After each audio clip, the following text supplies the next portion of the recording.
This episode of Military Matters is brought to you by Stars and Stripes. Stars and Stripes provides independent news and information to the U.S. military community, including active duty service members, DoD civilians, veterans, contractors, and their families. Unique among Department of Defense authorized news outlets, Stars and Stripes is governed by the principles of the First Amendment. No slants, no agendas, just the news. Use promo code podcast and save 50% on your digital subscription. Go to stripes.com and see the difference for yourself. That's stripes.com.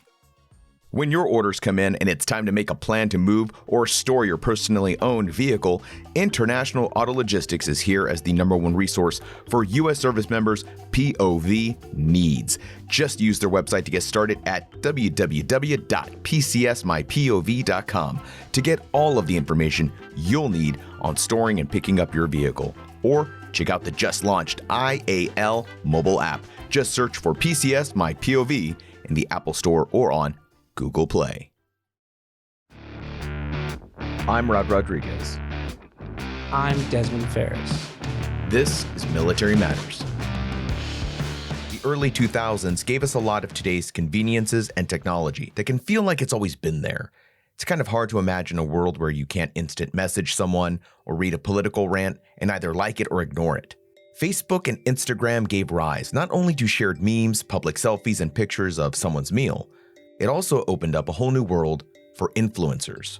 Endorsements, celebrity status, and influence are as much a part of human existence as culture and religion.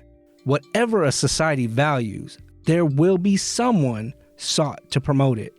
Prior to the advent of social media, influence was a power held by the few who made it onto the radio, and then the silver screen, and then the smaller screen, television. Actors and singers could be found throughout the early decades of TV telling you about their favorite cereal, car, and cigarettes.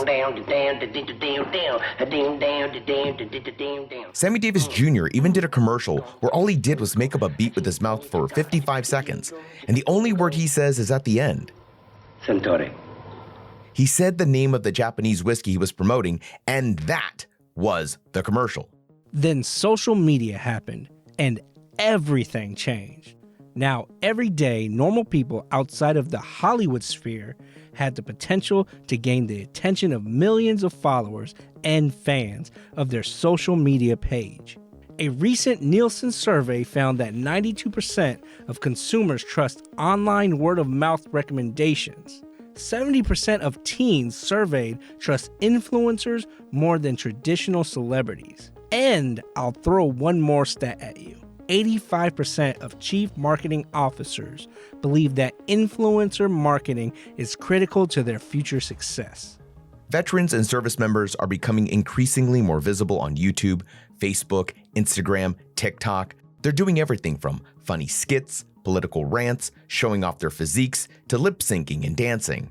All of this has presented lots of opportunities for shared hilarity and possible exposure for aspiring veteran artists and those still serving. This has also led to some unique challenges for military leaders who have demonstrated concern about how service members are portraying themselves and the military through their social media platforms.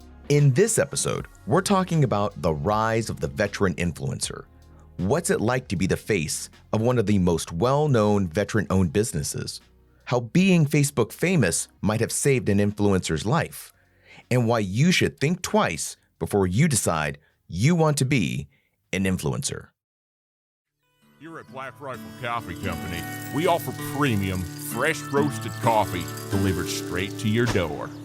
Hi, I'm Evan Hafer, CEO and founder of Black Rifle Coffee Company, the world's veteran-owned and operated premium roast-to-order coffee company. Stop! Stop! Stop! What the hell are you guys doing? Don't care. Kids, out. Owners, over here. Dickie, run. Come on, let's go. Guys, we literally own a coffee company. Give me that. Give me that, man. Appreciate it. All right. Remind everybody while we're here, my shining boy. Black Rifle Coffee is a veteran-owned and operated coffee company that serves the finest coffee directly to your door. Woo! Rangers lead the way. Come on, JT. Never run out of coffee and get all the coffee you need with our coffee club subscription. Good, you remembered. Still not as good as Matt. Hot, Logie, let's go. If you're a Military Matters listener, I'm going to wager that you're either a service member, a veteran, or a supporter of the military. Not a crazy assumption considering this is a podcast. Unlike radio, which you would tune into a station and listen to the lineup chosen for you, as a podcast listener, you choose the lineup of what you listen to. This choice means that you joined a group, a demographic of like-minded folks who are interested in Stars and Stripes podcast content. The power of demographics is where the influencer power resides. Black Rifle Coffee knows its audience and who is most likely to purchase their coffee, so their online presence and promo videos really hit home their military heritage. They know what resonates with the demographic most likely to visit their page and hit the buy button. One of those Black Rifle Coffee voices you heard is none other than Matt Best. Matt is one of the founders and owners of Black Rifle Coffee, but he's also famous for his outrageous skits and videos that have him shooting guns, snapping his fingers, and bikini-clad girls popping up, and having fun with the Ranger culture he knew as a service member. Matt Best is one of the most in-demand veteran influencers today. He's arguably the veteran that kicked off the veteran influencer movement. Well, my first joke would be, there can be only one Matt. No, I think it's humbling and very rewarding to hear that people think I'm kind of one of the first guys that paved the way. I mean, realistically speaking, I think the term influencer is such a broad statement, and to specifically orientate that towards military influencers can be challenging, right? Because what does that define? Does it mean that someone served their country and now they're pursuing said opportunity or entrepreneurship outside of that, and then their veteran status is something that they carry with them along the way?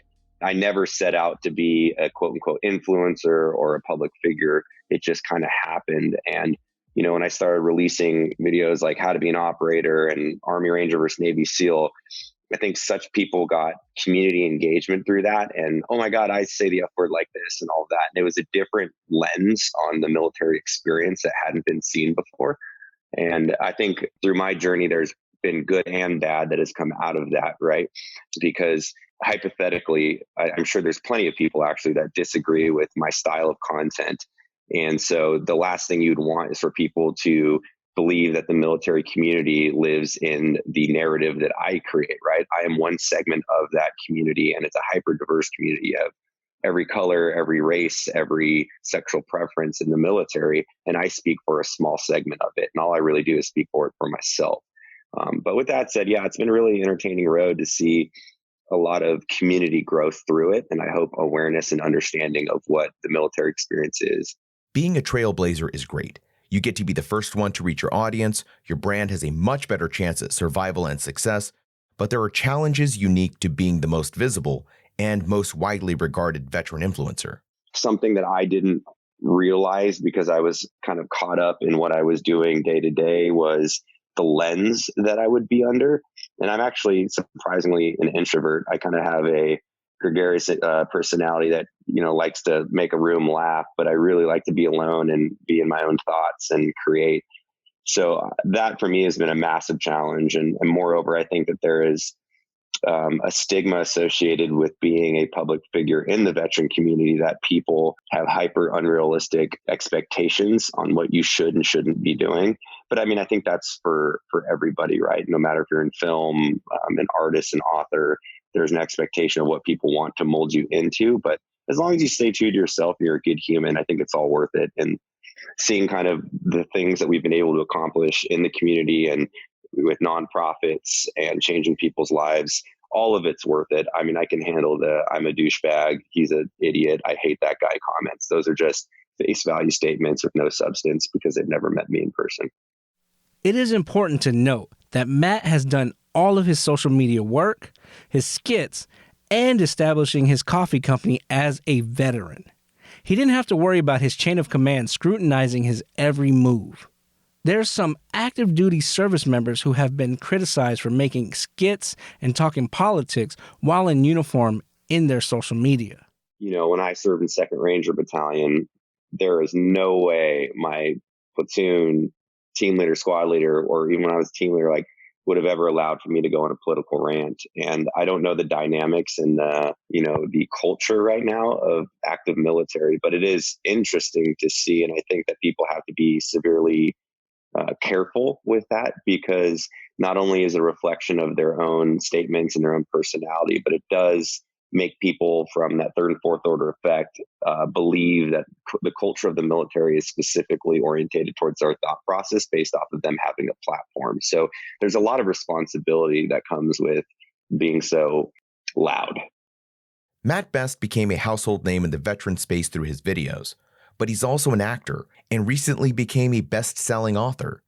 So does he consider himself an influencer, an actor, a writer? I'm a squirrel. I go where I want. I'd say first and foremost, I'm a business owner. That's something I truly love to do, and it's why I've had so many startups. But I think it's all intertwined in itself, where Black Rifle wouldn't be where it is without my professional approach to business, and it wouldn't be there without my creative approach to social media and content. And I'm just one slither of a lot of hardworking people that have made this happen. So I'm not taking credit. I'm just saying in my own avenue. Yeah, I'm kind of everywhere with that. But number one is a business owner and ensuring that the people that we employ have great jobs, great benefits, and great culture to come in every single day at work. And then part of that, obviously, I love to act. I love to play music and make silly jokes. I love to do all that stuff. So it's kind of finding all those core competencies that I was born with as an individual and intertwining them into one mission that's going forward. Being an influencer means you have the attention of your audience. That attention can be something of a mixed bag. The scrutiny can be intense. This is multiplied when you're an active duty service member with a huge following. There are few uniformed service members as familiar with the pros and cons of being what some have coined Facebook famous as Sergeant First Class Astin Muse. I am Sergeant First Class Astin Muse. My job is information systems tech, and now I'm doing the social media for USAREC. So I am in the G79 marketing section up here at USAREC at Fort Knox. USAREC is the U.S. Army Recruiting Command.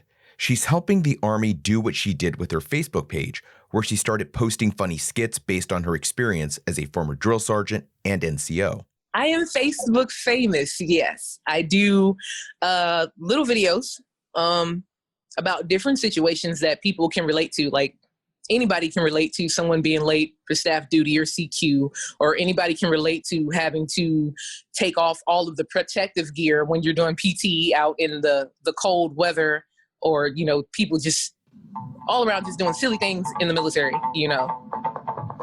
Don't shoot me, soldier. Don't shoot me. All right, you got Fast Freddy coming up on your left. How you missed that? I told you it was coming. I know it's only 10:30, but can we do the chow run now? Because I'm going to kill him. Congratulations, you shot a 27. What about the rest of them that got away, broke into your house, and murdered your whole family? Get off the range. You see that? It's 16 lanes out here, and it's 3 drill sergeants. It's 50 feet between these lanes. I ain't got time to be coming all the way from lane 1 to lane 4 because you don't remember how to do sports. Am I the only one who thinks there's nothing safe about being a safety? Sergeant Muse wasn't without her criticism as she built her following. Some of her military leaders were concerned about her skits and how they could be interpreted. There were some times in the beginning, it was very rough. Like, I got called names. People were threatening me like, oh, you're making the Army look bad. And it's like, I'm not making the Army look bad. I'm making people that are late to staff duty look bad. I'm making people that can't call cadence look bad. And I started getting a lot of messages in the inbox. Because for a while I was like, you know what, I don't need, like, they right. You know what, I'm not gonna do this anymore. Slowly but surely, soldiers started reaching out to me like, hey, I don't know you, Sergeant, but I have a question. This is the situation that I'm in. And I found that I was able to find a way to put their story out there. So I would do the post, I would put this story up on my page, and NCOs would reach out, like the good NCOs would reach out like, hey, give me that soldier's information. I'm here, I can help them because this is ridiculous. Or, someone might have a question about, well, I'm going to the board next month and my supervisor is not giving me any type of leadership as to what to do. So I found that I was being an NCO to a few hundred soldiers, like that I would go through, and it's like every message was, hey, I need help with this. Hey, do you have advice on this? I want to go drill. What do I do to set myself apart? And that is what kept me going. If that wouldn't have happened, then I probably would have stopped maybe 2 years ago, or closer to the beginning. But the simple fact that people are actually looking to me for advice and I'm able to give it to them, like share the information, which is something that an NCO is supposed to do. You're supposed to mentor, coach, and train. Why? Why stop? Because someone's like, oh, well, I didn't like that video. Does this mean that Sergeant Muse, with her thousands of followers, can say whatever she wants, do whatever she wants because of her celebrity status while still in the Army? There are times, there are things that I would love to talk about, like things that I would like to bring out in the open, but it's like, oh, no, let's not, we'll sit on that one. We'll probably come back to that one. Or, I'll talk to someone else about it. It's like, hey, maybe you can do something on this per se. It's just, there are just certain things I can't touch, because I do realize that, yes, although I do have this prominent social media following and everyone might like me, not everyone agrees with what I do and what I say. So it's all about remaining professional. Like, I wouldn't want to do anything to where it's like, oh, well, you can't tell me anything. You over there acting like this in your videos, and you gonna come to me and tell me this and this and that. So I always try to put a little truth in the videos, but not so much as to take away from the professionalism and, my credibility. Because at the end of the day, I am still an active duty soldier. Sergeant Muse was helping soldiers and NCOs around the Army answer questions they had about everything from career advice to solving personal issues. She even related to me the story of helping someone get help after they expressed they were potentially suicidal. What Sergeant Muse didn't anticipate was that her Facebook famous status would actually save her life. After finding a lump in one of her breasts, Sergeant Muse was desperate to get the appropriate medical attention. So I wasn't getting the help that I needed. Once I found the lump, called TRICARE, I kept getting told, hey, go to the emergency room, go see what they can do for you there. And it's like, no, I found this practice right here. They said they can look at me right now and they take TRICARE, and I didn't have the correct TRICARE. Like, they have the different types of TRICARE. So I put it out there. I was like, look, now I'm running around here talking about how great the Army is and everything's good, and I can't get someone to touch me for the life of me so I can find out what is happening. They were saying, do the MTF, the military treatment facility. I had already gone, and I'd already talked to someone. They were like, oh, we're gonna put in a referral. The referral never went through because he wasn't my primary care provider. It was just a lot. So when I put that out, that was more or less like a, hey, all right, this is what's going on with me. And I hate to say it, but I feel like if I wasn't who I was, I probably wouldn't have gotten the help that I needed. Because as I put that up, I started reading those messages from like other soldiers who had found lumps like months ago. And they're like, I still can't find anyone to help me, So I made it a point to start sharing the story. Okay, well, this is y'all were able to help me out. Sergeant Major Gavia was like amazing. She like swooped in and was like, why didn't you tell me this? I got you. And within that week, I had gotten checked out. I knew what it was. We had found there was a lump in the other one that I didn't find, and the doctors didn't find until I did an MRI. Why do we have to wait until we're 40? Like, I feel like if we have like a history of it, or if we just want to get it checked, we should be able to get it checked. They have the capabilities to do so. Like, why can't I go in and be like, hey, I want to make an appointment to get a mammogram? I had 5 mammograms in like one day after this. But you got soldiers out there that can't get it. They can't get one. If Sergeant Muse didn't have the following that she did, would she have received the care that she needed in time? As she said, there are soldiers right now who have been waiting for months to get seen. Matt Best and Sergeant Muse both credit their social media status for their success, and in Sergeant Muse's case, she can probably thank her Facebook fame for her life. After the break, we'll talk to another veteran who's achieved both social media and traditional media fame. We'll also talk about what you need to know before you jump in to the veteran influencer waters. All that after the break. When I was deployed, there was always one newspaper, one news source I could rely on to be fair, impartial, and informative. Stars and Stripes. Did you know now you can read Stars and Stripes wherever you're at? Go to stripes.com and start your own digital subscription today. Unique among Department of Defense authorized news outlets, Stars and Stripes is governed by the principles of the First Amendment. No slants, no agendas, just the news. And just for our podcast listeners, you can save 60% off your digital subscription. 60% just by using promo code podcast. So go to stripes.com, use promo code podcast, save 60%, and bring home the newspaper you can trust. Stripes.com. When your orders come in and it's time to make a plan to move or store your personally owned vehicle, International Auto Logistics is here as the #1 resource for U.S. service members' POV needs. Just use their website to get started at www.pcsmypov.com to get all of the information you'll need on storing and picking up your vehicle. Or check out the just launched IAL mobile app. Just search for PCS My POV in the Apple Store or on Google Play.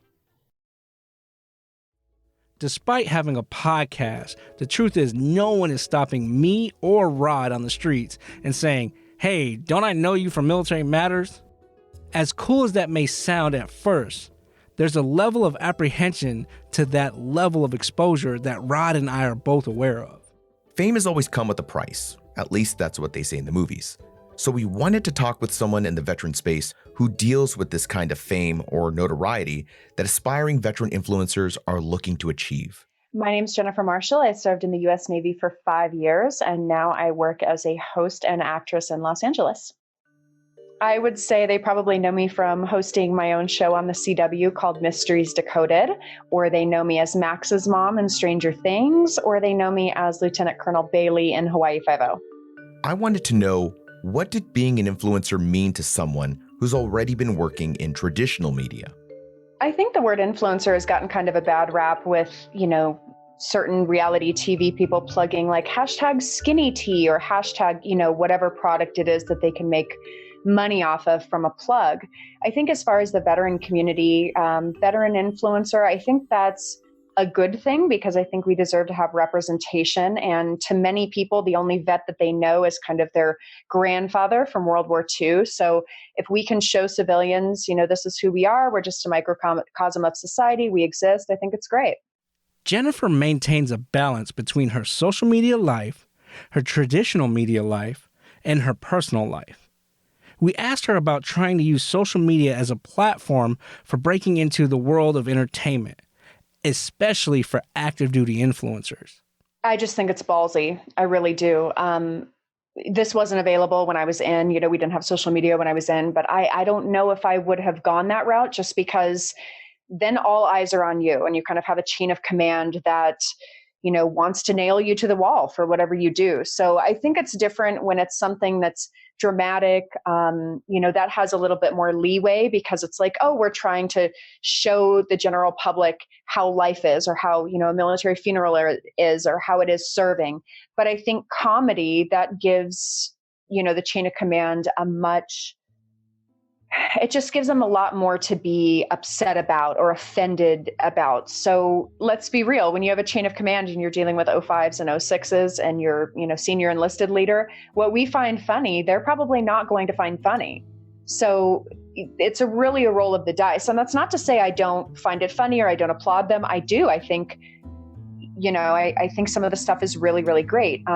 But, you're rolling the dice there. Anytime you wear your official government uniform, it's like you belong to the Department of Defense.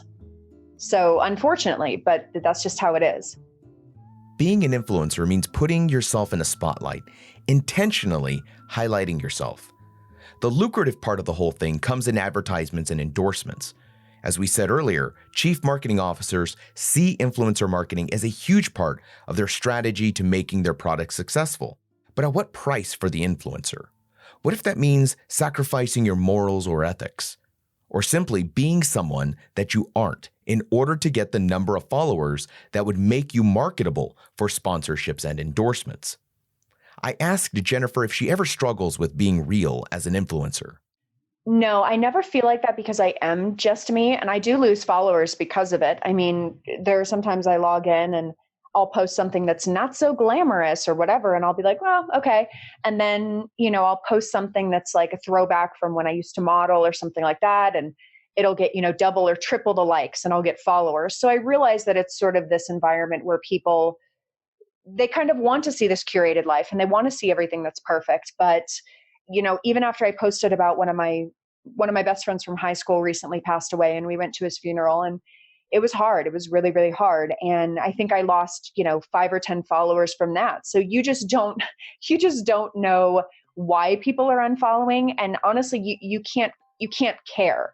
You can't care. I know for a fact if I posted pictures of me in bikinis and a bunch of cleavage shots, sex sells. I'd have a lot more followers than what I do. But that's not who I am. I have 4 children. I've been married for 17 years. If someone wants to market themselves that way, more power to them. That's not who I am, and I'm not going to do that just to gain followers. The lure of sponsors can be more than just about monetization, especially in the world of podcasting. Having sponsors can lend legitimacy to an influencer. The idea is, this company thinks we're awesome enough to pay for an advertising spot. That means we're awesome enough for you to listen or to follow. There's a temptation there to jump on the first sponsorship offer you're given. So, is that a good idea? I feel like when people are going on just shilling things, it really hurts you. Any agent, if people are looking to get into entertainment, any agent will say, that's kind of the dumbest thing that you can do, because then, most of those, it's kind of an in perpetuity thing. You're attached to this product forever and ever. So if you become super famous, Angelina Jolie famous, they'll say, well, you signed this contract and it gives us rights to who you are. So, any person looking to come to Hollywood, commercials are your lifeline. That's how you make it from to TV and film bookings. Commercials pay most of the bills. TV and film doesn't pay that much compared to commercials. So if you have a bunch of things where you go to an agent and say, oh, I shilled all these things, the agent is going to say, I'm not interested. Bye. So I would really, really tell people, be business minded and don't do that stuff. And plus, just be authentic. Everyone knows you're not into the skinny tea or the amazing mascara that makes you look like you have cockroaches on your eyelashes. Like, just, be picky about what you're associating your brand with. And, I was a spokesperson for a company, and I eventually ended up, going the other way from the company, because I just felt like I want everything to be on the up and up. And if it's not completely on the up and up, I don't want any part of it. Matt Best. I think it's, a token of why I've sustained so long on the internet and not been a flash in the pan was I never wanted to be reliant on AdSense or influencer engagements or promotional deals. Early on, I said I'd rather do the work that I truly believe in, what I truly love, and an extension of my personality, not someone, holding up the chicken wire, making me dance like a doll for whatever personal and professional gain they want out of my likeness, just to burn me and then move on to the next guy. And I think that's something I hope to communicate with my story with my business partners is we created something we believed in, which is Black Rifle Coffee and a few other businesses. And that's something that I tailor most all of my professional outreach towards. And then within that organization, creating enough opportunity for the people that I want to help, meaning with whether a nonprofit, transitional issues, all the organizations we work with. So that's kind of been my thing. And I'm sure I've pissed people off along the way as far as, hey man, hold up this protein bottle. We're a veteran-owned company. I'm like, I'm just not that guy. Where I can help, I will, but I'm not going to dilute my personality, because at the end of the day, I have over 200 employees that, I directly contribute to their employment in Black Rifle. And so I have to stay true to them because they're my family and they work so hard for us that it's my obligation to work that hard for them. Sergeant Muse? I'm real careful about what I put out. Like, I'm not going to be the one to be like, oh, you got a mixtape? Oh, okay, let me hear it. All right, I'm going to go and put this on my page. I get a lot of those too. And it's like, I'm not promoting your mixtape. But if someone comes to me and they have an idea and they explain to me what they're doing, and if I'm like, hey, you know what, that's something I would want, then of course I'll share it. So what advice do our veteran influencers have for other aspiring influencers, whether they're in uniform or not?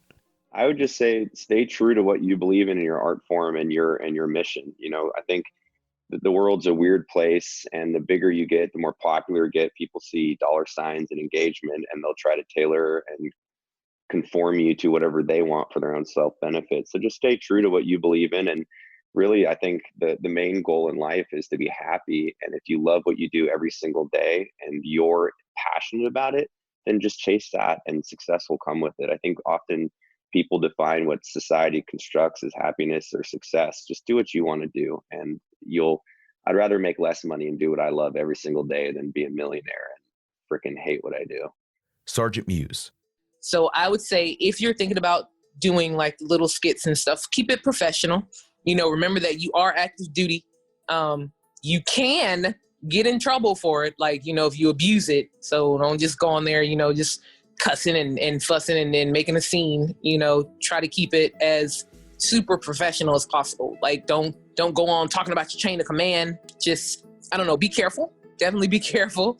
And just, keep in mind what you do and what you say, because you can still be held accountable. UCMJ action still applies. After hearing all that, but you still want to be famous, maybe you're thinking, I'll skip all that social media, Facebook famous stuff, and go straight to the source. Go to Hollywood. No. Listen, what you need to do, 99% of actors fail. They fail. So you can't come out here thinking, I'm going to be, especially if you're a white male or a white female, good luck. We're oversaturated. Not going to happen. Now, if you are ethnically ambiguous and you're covered in tattoos, like that's a very specific look. Come on out here, do your thing, whatever. If you are a very specific look, that actually works in your favor because there's so few, right? But if you are, I'm white bread, Wanda from Missouri, okay, there's so many and they've been here since 18. Good luck with that.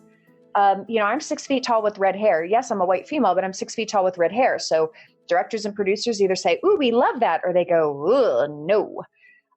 That's a good thing. It's better to have hate or love than to have people go, okay, she'll do. What I would say is everyone has a survival job. Unless you're a commercial, guru who books all of these spots, everyone has a commercial job. Or everyone has a survival job. I have a friend who he's a series regular on a show and he has a survival job. So you want to have something that is lucrative, that brings in money. So you're not living paycheck to paycheck. You're not stressed out when you go on auditions. If your agent asks you to get another headshot, you're not freaking out about how you're going to pay for that.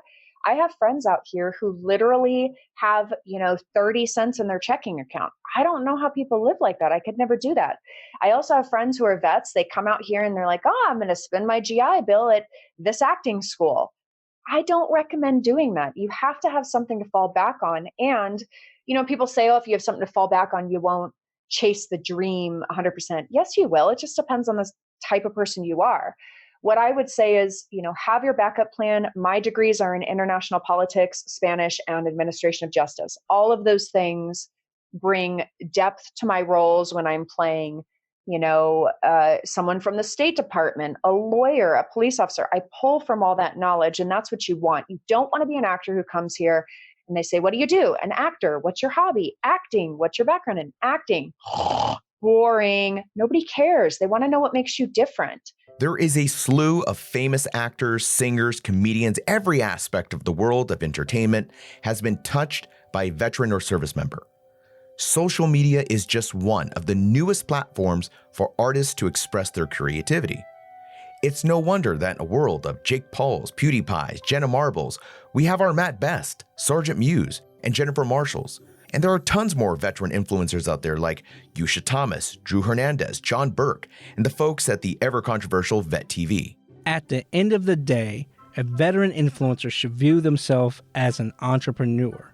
And like Matt Best said, be a squirrel and go where you want. Be adventurous and critics be damned. Unless you're still active duty. Then be cautious, be professional, and for sure keep your head on a swivel. Don't make content that gives someone ammunition to use against you if they don't like what you're doing. But then again, fortune favors the bold. Sergeant Muse was brave enough to put her medical issue out there, and the results might have saved her life. Sergeant Muse continues to share her journey through cancer treatments on her Facebook page. But it's not all doom and gloom.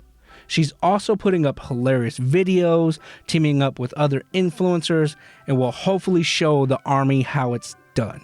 Not gonna lie, I don't think the Army can be intentionally funny. They're more of that, why are we sweeping the motor pool in the rain kind of funny. Or the time we redeployed and had to go through a TSA screening with our rifles in hand. 2 words, Rod. Air Force. You chose wisely.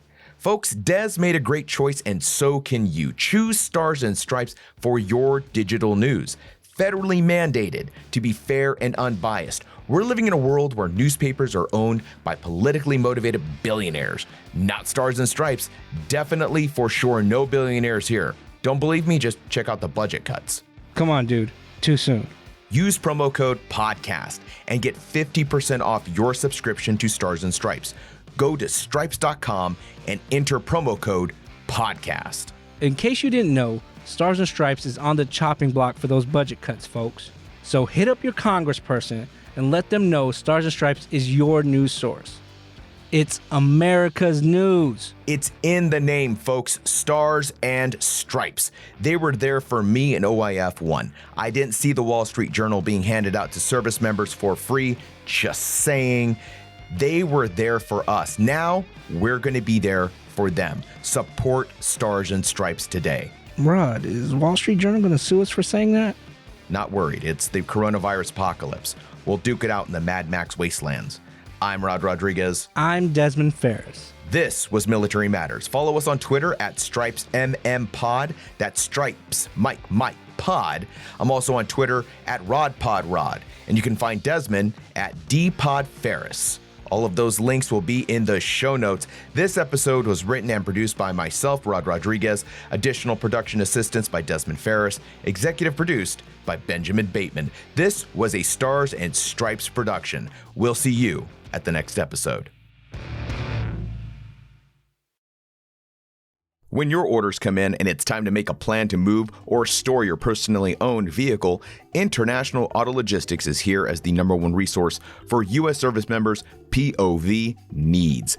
Just use their website to get started at www.pcsmypov.com to get all of the information you'll need on storing and picking up your vehicle. Or check out the just launched IAL mobile app. Just search for PCS My POV in the Apple Store or on Google Play.